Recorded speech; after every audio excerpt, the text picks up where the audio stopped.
Hai teman-teman, saya Dr. Cici dan selamat datang di channel saya. Hari ini saya ingin bahas tentang rapid test antigen atau rapid swab. Walaupun ini belum resmi dari pemerintahan, tapi wacananya untuk mengganti rapid test serologi yang ada sekarang dengan rapid test antigen itu sudah ada. Bahkan teman-teman, pemerintah kita sudah mulai berdiskusi dengan WHO terkait pengadaannya. Beberapa pakar bahkan sampai menyarankan agar kita lebih hati-hati terhadap alat tes ini.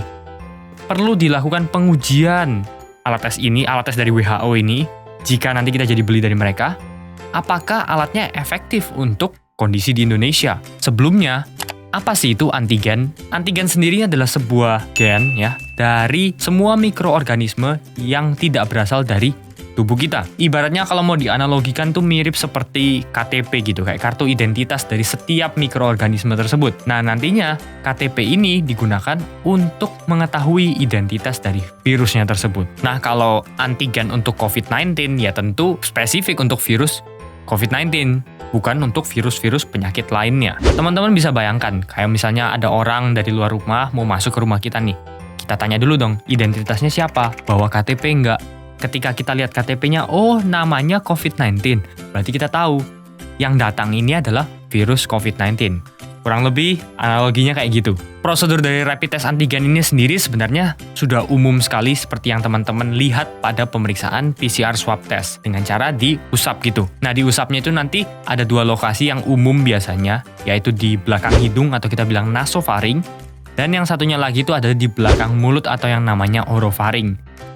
Sebenarnya rapid test antigen ini banyak banget sampel-sampel yang lagi diuji, salah satunya menggunakan air liur atau saliva juga, jadi memudahkan dan sifatnya lebih tidak invasif, lebih nyaman buat pasien juga. Nah, yang menarik adalah sensitivitas dan spesifisitasnya. Dua hal yang mungkin mirip, tapi sebenarnya ini berbeda teman-teman. Yang pertama, sensitivitasnya itu adalah seberapa sensitif si alat ini untuk mengenali KTP-nya itu sebagai KTP-nya COVID-19. CDC sendiri menunjukkan bahwa memang sensitivitasnya ini lebih rendah daripada pemeriksaan PCR, sekitar 84-97%. Dan bahkan nilainya ini akan terus menurun jika gejalanya semakin lama berlangsung.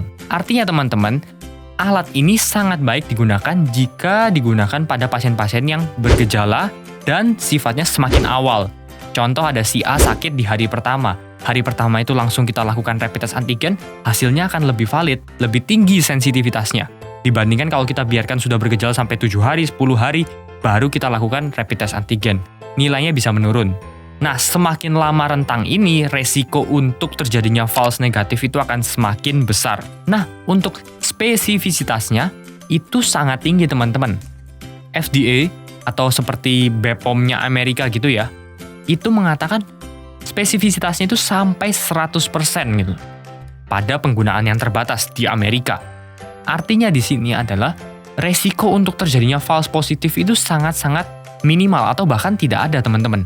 Gampangnya kayak gini teman-teman. Kalau misalnya aku lakukan rapid test antigen buat pasien A dan keluar hasilnya positif, maka dia memang COVID-19. Ini berdasarkan data dari FDA di Amerika ya. Di Indonesia belum ada datanya. Nah, tapi ketika hasilnya negatif, hati-hati.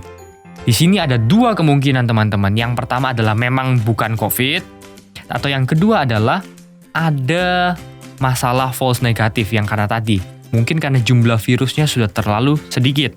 Bisa karena terlalu awal diperiksa atau tidak ada gejalanya, atau bisa juga sudah ada gejalanya tapi terlalu lama baru diperiksa.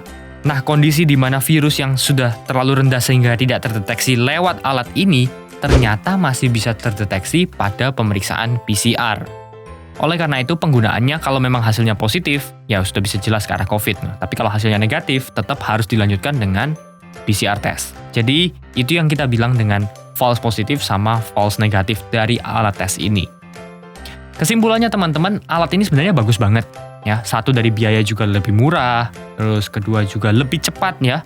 Hanya dalam waktu 30 menit udah ketemu hasilnya, nggak perlu nunggu berjam-jam. Tapi jeleknya adalah alat ini punya nilai false negatif yang masih bisa cukup besar dibandingkan dengan pemeriksaan PCR. Ya kan, tadi kalau ketemu hasil negatif, kita belum boleh percaya benar-benar, harus disesuaikan dengan kondisi pasiennya, klinisnya seperti apa. Bahkan tidak menutup kemungkinan kita harus lanjutkan dengan pemeriksaan PCR lagi supaya benar-benar yakin bahwa pasiennya ini negatif dari COVID-19. Saya pribadi jujur setuju sekali dengan statement di awal, yaitu kita harus hati-hati dengan alat ini. Alat ini akan sangat membantu memudahkan kita kalau memang hasilnya bisa positif, tapi ketika keluar hasilnya negatif, kita tidak boleh lengah dan kita merasa bahwa kita baik-baik aja. Kita tetap harus konsultasikan ke dokter, cek dengan kondisi klinisnya, pemeriksaan paru-paru, pemeriksaan lab darah, dan lain yang saling berhubungan, sehingga bisa ditarik kesimpulan apakah positif atau negatif COVID-19. Kalau nggak yakin, tetap lakukan PCR, karena sampai sekarang pun golden standardnya tetap PCR test. Oke, segitu aja videonya. Singkat teman-teman, semoga teman-teman dapat sesuatu, belajar sesuatu. Like aja kalau suka, dislike aja kalau nggak suka.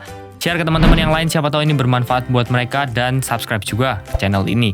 Dengan subscribe, teman-teman akan mendukung channel ini supaya jadi lebih baik lagi. Thank you sudah nonton, dan kita ketemu lagi di video selanjutnya. Bye-bye.